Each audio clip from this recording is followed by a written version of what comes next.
Hello students, welcome to all you at you on YouTube channel physics math solution. आज हम करेंगे 13.1 के सम number 5 से स्टार्ट करेंगे। और हमारा आज का टॉपिक, आज के सम स्टार्ट करने से पहले एक बार हमारे चैनल को लाइक कर दीजिए और सब्सक्राइब कीजिए। चलिए आज हम स्टार्ट करते हैं 13.1 का क्वेश्चन नंबर 5। जिसमें क्या कहा है इन्होंने, एक hemispherical depression is cut out from one face of the cubical wooden block. कोई भी एक वुडन ब्लॉक है, मान लीजिए ये है कोई भी लकड़ी का कोई भी एक टुकड़ा है, इसमें से इन्होंने क्या कहा है कि हेमिस्फीयर की शेप को कट किया गया है इस तरह से। ओके, सच डेट, इस तरीके से the diameter L of the hemisphere का जो डायमीटर है एल, डायमीटर ऑफ हेमिस्फीयर कितना है एल। ये इन्होंने क्या कहा है, of the hemisphere is equal to the edge of cube, वो क्यूब की एज के इक्वल है, यानी इसकी साइड भी कितनी है एल है, which is also equal to the side of cube. Okay बच्चों, इसके बाद इन्होंने क्या determine the surface area of the remaining solid, हमें सॉलिड का सरफेस एरिया निकालना है। तो हमारी जो रेडियस है, रेडियस क्या हो जाएगी हेमिस्फीयर की, radius of hemisphere is equal to diameter L है, तो रेडियस क्या हो जाएगी l/2 हो जाएगी। जाहिर सी बात है, जो रेडियस होती है वो डायमीटर से क्या होती है, हाफ होती है। तो हमें क्या निकालना है, surface area of the remaining solid. क्या निकालना है, surface area of the remaining solid.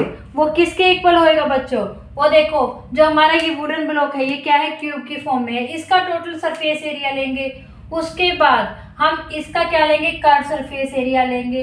लेकिन जो हमारा ये पार्ट है ना, तो हमें क्या करना पड़ेगा, ये तो इसमें से सर्कुलर जो पार्ट है वो तो हमें इसमें से माइनस करना पड़ेगा। क्यों, क्योंकि डबल थोड़ी ना ले सकते हैं हम, किसी ये टोटल ले रहे हैं तो ये चीज़ दोबारा थोड़ी आएगी। तो यहाँ पे क्या आएगा, total surface area of wooden block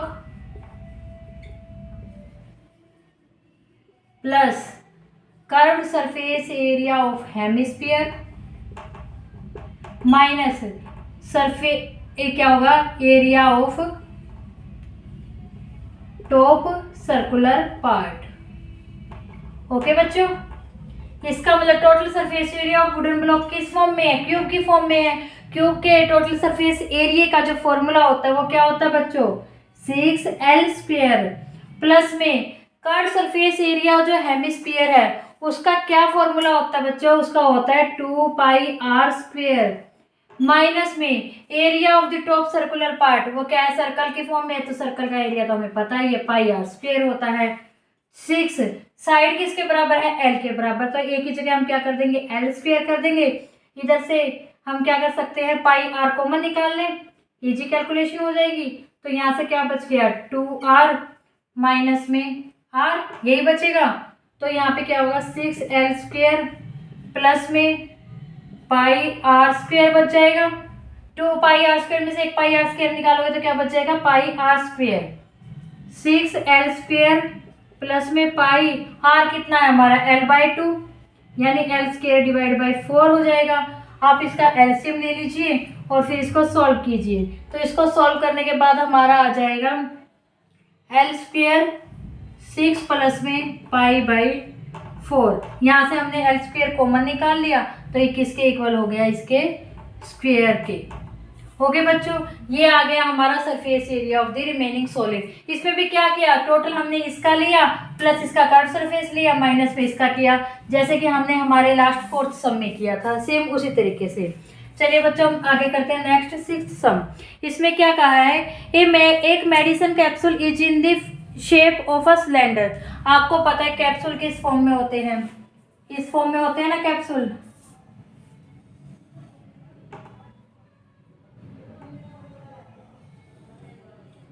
इसी फॉर्म में होते हैं ना बच्चों कैप्सूल हमारे। इन्होंने क्या कहा है, in the shape of a cylinder with 2 hemisphere. यहाँ पर ये क्या बन रहे हैं, 2 हेमिस्फीयर बन रहे हैं ना।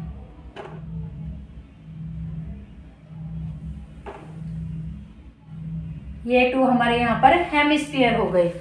आगे इन्होंने क्या कहा है, stuck to each at its end, इसके दोनों एंड पर है दोनों hemisphere. The length of the entire capsule is 14 millimetre. जो इस पूरे कैप्सूल की जो लेंथ है वो कितनी है?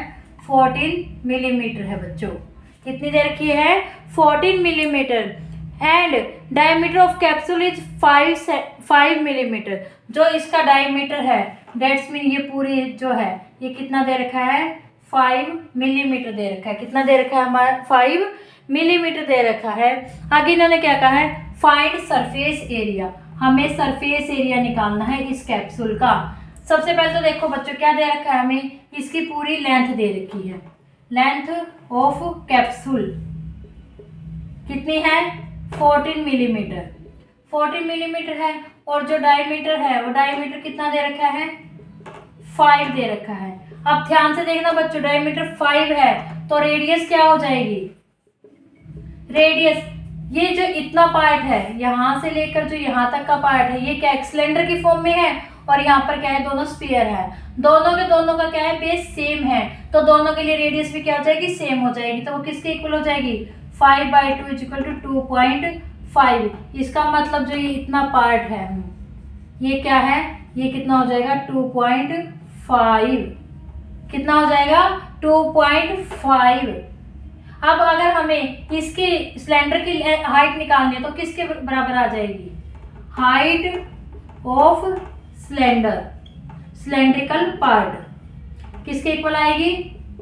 टोटल कितनी थी? 14 में से क्या करोगे? इतना माइनस इतना करना पड़ेगा, तभी क्या आएगा हमारा? ये आएगा पार्ट। ये है ना सिलेंडर का पार्ट, तो इसमें क्या आएगा? 2.5 प्लस 2.5। इसकी रेडियस माइनस इसकी रेडियस, ये दोनों के दोनों में माइनस करनी पड़ेगी, तो किसकी इक्वल आ जाएगी? 9 मिलीमीटर। इसका मतलब जो ये वाली हमारी हाइट है, लेंथ है, वो किसके इक्वल आ गई? 9 मिलीमीटर के इक्वल आ गई।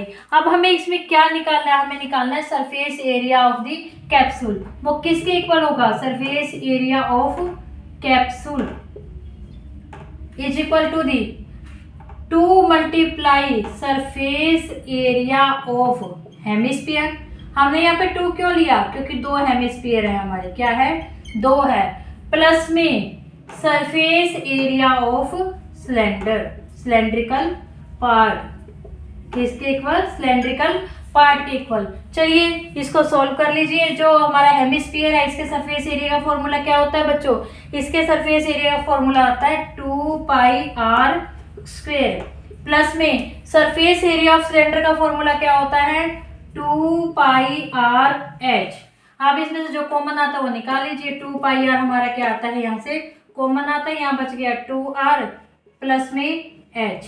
आप इसे सॉल्व कर लीजिए। 2 मल्टीप्लाई 22/7। r कितना है हमारा? r है 2.5। 2 मल्टीप्लाई 2.5 प्लस में हाइट ऑफ सिलेंडर कितनी आई थी हमारी? 9 आई थी। आप इसे सॉल्व कर लीजिए। सॉल्व करने के बाद इसका आंसर आएगा हमारा 1540 divide by 7 that is equal to 220 metre square.